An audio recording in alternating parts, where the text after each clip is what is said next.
Hi everyone. তাহলে আমার আগের লেকচারে আমরা প্রথম 4টে চ্যাপ্টারের সাজেশনসগুলো একটু দেখে নিয়েছি। এই লেকচারে আমরা যে রিমেনিং চ্যাপ্টার্সগুলো আছে সেই চ্যাপ্টারের সাজেশনসগুলো সম্বন্ধে একটু আলোচনা করে নিই। So next chapter about which we shall be discussing that is biological diversity or biodiversity. তাহলে এবার আমরা যে বিষয়টা নিয়ে একটু আলোচনা করে নিই সেটা হচ্ছে জীববৈচিত্র্য বা যাকে জৈব বৈচিত্র্য বলা যেতে পারে। So in this chapter, the first question which you will prepare, that is the definition and types of biological diversity. তাহলে প্রথমে যেটা পড়তে হবে যে জীববৈচিত্র্যের সংজ্ঞা এবং জীববৈচিত্র্যের যে বিভিন্ন রকম প্রকার সেগুলি সম্বন্ধে আমাদেরকে পড়ে রাখতে হবে। Then you will study about the importance of biological diversity. তাহলে পরবর্তী যেটা পড়তে হবে সেটা হচ্ছে জীববৈচিত্র্যের গুরুত্ব।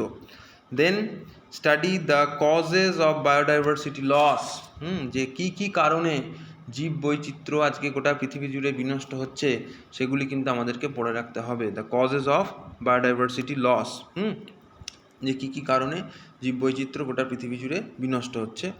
Then study about the biodiversity hotspots, তাহলে জীব বৈচিত্র্যের যে হটস্পট সেগুলি সম্বন্ধেও কিন্তু পড়ে রাখবে, biodiversity hotspot. Next study about the conservation of biological diversity, mainly in situ and ex situ conservation. Study about their advantages and disadvantages. So study about biodiversity conservation in situ and ex situ, study about their advantages and disadvantages. তাহলে পরবর্তী যেটা পড়তে হবে সেটা হচ্ছে যে জীববৈচিত্র্যের সংরক্ষণ দু রকমের উপায় থাকছে, একটা ইন সিটু আর এক্স সিটু, তাদের সুবিধা এবং অসুবিধা এই দুটি সম্বন্ধে কিন্তু পড়ে রাখতে হবে। Then definitely study about the sanctuaries, the national parks and the biosphere reserves. So these are very popular methods of what you can say in situ conservation. তাহলে স্যাংচুয়ারি বা অভয়ারণ্য, ন্যাশনাল পার্কস বা যাকে আমরা বলি জাতীয় উদ্যান এবং বায়োস্ফিয়ার রিজার্ভ, এই তিনটে সম্বন্ধে কিন্তু বিশেষভাবে পড়বে। এই সবগুলি তিনটেই কিন্তু ইন সিটু কনজারভেশন বা ইন সিটু সংরক্ষণের উপায়। Then definitely prepare notes on gene banks or seed banks or germplasm banks along with cryopreservation techniques. So these topics you will definitely study. So what are the topics? I am repeating again: gene banks, seed banks, germplasm banks and cryopreservation technique. তাহলে এইগুলি কিন্তু সবই তোমার ex situ conservation, all these are ex situ conservation. তাহলে জিন bank, seed bank, germplasm technique এবং ক্রায়োপ্রেজারভেশন technique, এই চারটে বিষয় নিয়ে কিন্তু অবশ্যই পড়ে রাখবে। এই সবই কিন্তু এক্স সিটু কনজারভেশনের উপায়। Apart from that, pertaining to this chapter, also prepare some definitions like say extinct species, endangered species, vulnerable species.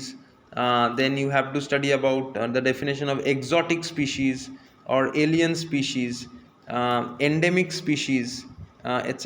and red data books. So I am repeating what definitions you will be preparing for this from this chapter: extinct species, endangered species, vulnerable species, exotic species, alien species, along with your red data books, তাহলে এই chapter থেকে তোমাকে কিছু সংজ্ঞা পড়ে রাখতে হবে, যে সংজ্ঞাগুলি কিন্তু তোমার পরীক্ষায় আসতে পারে। যেমন ধরো যেগুলোকে আমরা বলছি এক্সটিংক্ট স্পিসিস বা যেগুলোকে বলা হচ্ছে বিলুপ্ত প্রজাতি, বা এন্ডেঞ্জার্ড স্পিসিস মানে যেগুলো বিপন্ন প্রজাতি, বা ভালনারেবল স্পিসিস যাদেরকে আমরা বলছি বিপদগ্রস্ত প্রজাতি। এছাড়া থাকলো তোমার হচ্ছে কি বলে এন্ডেমিক স্পিসিস মানে যাদেরকে একটি নির্দিষ্ট জায়গাতেই পাওয়া যায়। And you will also study about the red data books.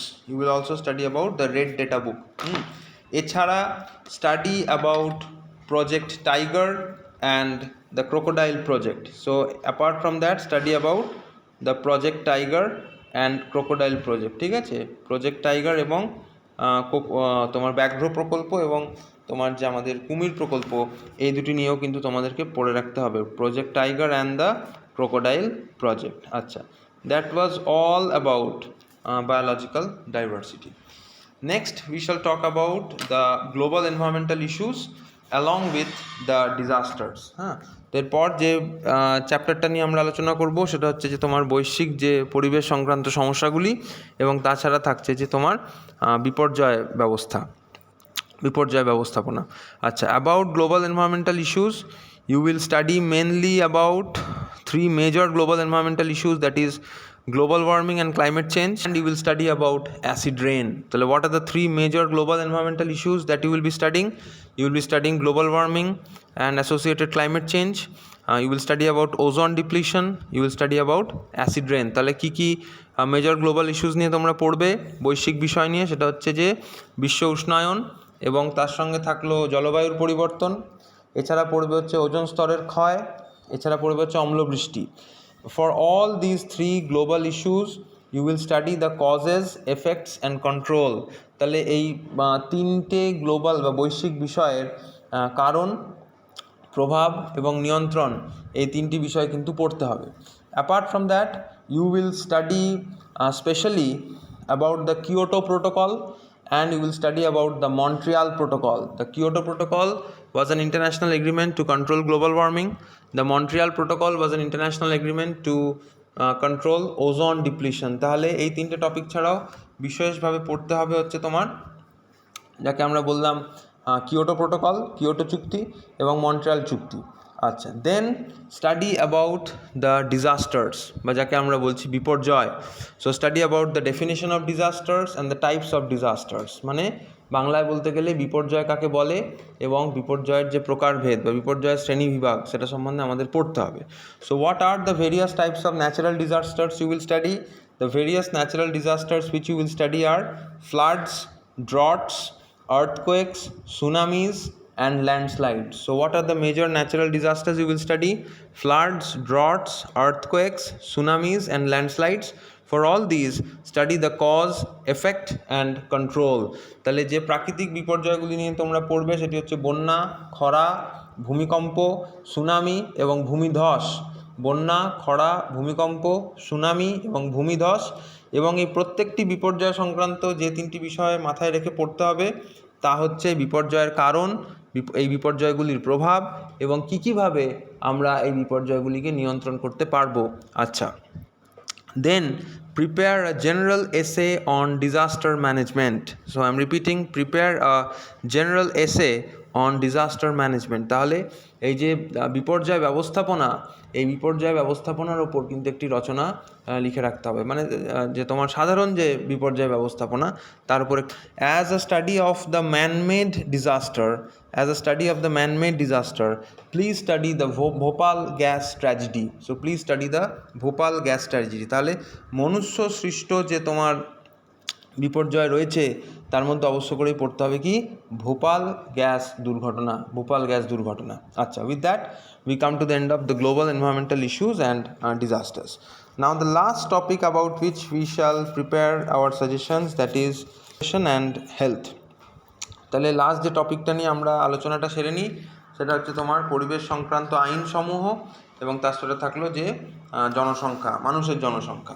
আচ্ছা, পরীক্ষার জন্য কি কি পরিবেশ সংক্রান্ত আইন আমরা প্রস্তুত করব সেগুলো আমি বলছি। So the major environmental laws which you will prepare for your examination, that will include the Air Act 1981, বা যাকে আমরা বাংলায় বলছি বায়ু দূষণ নিয়ন্ত্রণ আইন 1981। Then you will study about the Water Act 1974, বা যাকে আমরা বাংলায় বলছি জলদূষণ নিয়ন্ত্রণ আইন 1974। Then study about the Forest Conservation Act 1980, অরণ্য সংরক্ষণ আইন 1980। Then study about the Wildlife Protection Act 1972, বন্যপ্রাণী সংরক্ষণ আইন 1972। Then study about the Environment Protection Act 1986, পরিবেশ সংরক্ষণ আইন 1986। So I am repeating: Air Act 1981, Water Act 1974, Forest Conservation Act 1980, Wildlife Protection Act 1972, Environment Protection Act 1986. Apart from these, you will also study about Article 48A and Article 51AG. তাহলে এগুলি ছাড়াও আরও দুটি article সম্বন্ধে আমাদের পড়ে রাখতে হবে। সেগুলি কি কি? প্রথমত হচ্ছে আর্টিকেল 48A এবং দ্বিতীয়ত হচ্ছে আর্টিকেল 51AG। আচ্ছা, then definitely study about the causes of human population growth. তাহলে এছাড়াও আমাদের পড়ে রাখতে হবে যে মানুষের জনসংখ্যা বৃদ্ধির কারণগুলি সম্বন্ধে আমাদের পড়ে রাখতে হবে। Then study the impact of ever growing human population on the environment. So I am repeating, study the impact of ever growing human population on the environment. তাহলে এই যে মানুষের জনসংখ্যা ক্রমাগত বৃদ্ধি পাচ্ছে, এই ক্রমাগত যে জনসংখ্যার বৃদ্ধির পরিবেশের ওপর কী কুপ্রভাব পড়ছে তার উপরেও কিন্তু একটি রচনা আমাদেরকে তৈরি করে রাখতে হবে। Then study about the strategies of human population control. এছাড়া আমাদের কি পড়তে হবে? আমাদেরকে পড়তে হবে এই মানুষের যে জনসংখ্যা বৃদ্ধি পাচ্ছে এই জনসংখ্যা নিয়ন্ত্রণের উপায়, এটিও আমাদেরকে পড়ে রাখতে হবে। Then study about sustainable development. So the definition of sustainable development or what is sustainable development, please study that. তাহলে এরপর আমাদের যেটা পড়ে রাখতে হবে সেটা হচ্ছে সুস্থায়ী উন্নয়ন বা দীর্ঘস্থায়ী উন্নয়ন, মানে যাকে আমরা ইংরেজিতে বলে থাকি sustainable development.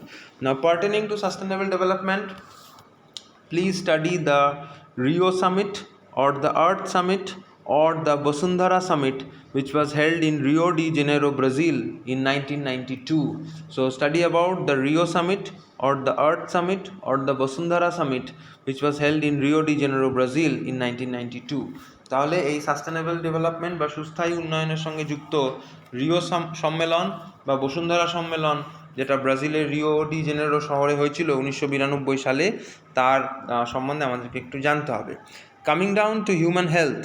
So as far as human health is concerned, study about the various airborne, waterborne, foodborne and soil-borne diseases. So study about the various airborne, waterborne, foodborne and soil-borne diseases.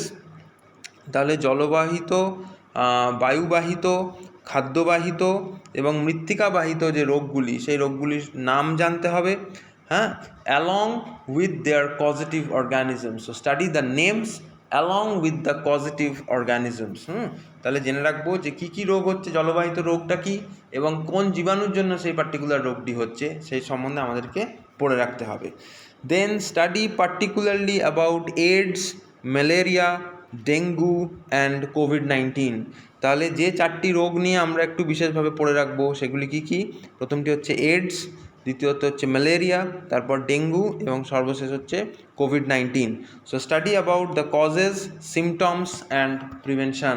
তাহলে এই যে রোগগুলি যেগুলো আমি বললাম তার কারণ কি, রোগ হওয়ার কারণ কি, রোগের সিমটমসগুলো কী কী, এবং রোগগুলির হাত থেকে আমরা কীভাবে মুক্তি পেতে পারি তার উপায়, মানে প্রিভেনশন টেকনিক, সেগুলো সম্বন্ধে আমাদেরকে জানতে হবে। Then study about the various environmental movements like the Chipko movement, the Silent Valley movement and the Narmada বাঁচাও আন্দোলন। তাহলে এই যে পরিবেশ সংক্রান্ত যে আমাদের আন্দোলনগুলি আছে তার মধ্যে কী কী পড়তে হবে? চিপকো আন্দোলন, সাইলেন্ট ভ্যালি আন্দোলন কেরালাতে এবং নর্মদা বাঁচাও আন্দোলন। তাহলে for all these movements study the place where these movements took place and what was the effect of this movement, some prominent personalities or some prominent organizations associated with these movements, and what was the outcome of these movements. তাহলে এই মুভমেন্টসগুলো সম্বন্ধে আমরা কী কী পড়বো?